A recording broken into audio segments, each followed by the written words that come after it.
In today's video, I'm going to teach you how to sync Expensify with QuickBooks. We'll do this using Make, a visual automation platform that connects your apps so data flows automatically.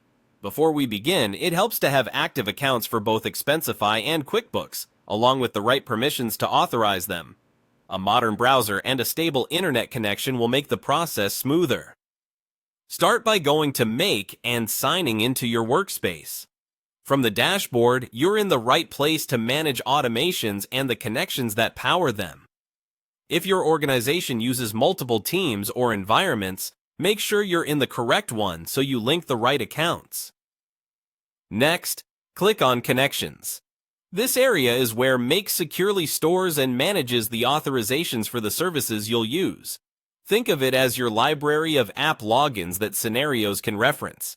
If you've connected these apps before, you'll see them listed here. If not, you'll be prompted to authorize them later during setup. As a best practice, ensure you have admin or sufficient access in Expensify and QuickBooks to allow Make to read and write the data you plan to sync. Now open the Scenario Builder. This is the canvas where you design the workflow. You'll see an empty space where modules are added and connected in the order you want data to move. Give your scenario a clear name so it's easy to find later, especially if you're building more automations for expenses, reimbursements, or accounting cleanup. Inside the Scenario Builder, click the plus icon to add your first module, then search for QuickBooks and Expensify. Use the search bar to find them quickly.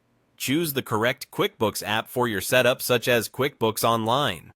When you add these modules, Make may prompt you to connect your accounts. That's expected.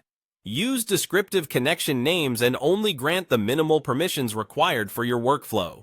If you operate in multiple company files or Expensify policies, select the right one during authorization so data lands in the correct place.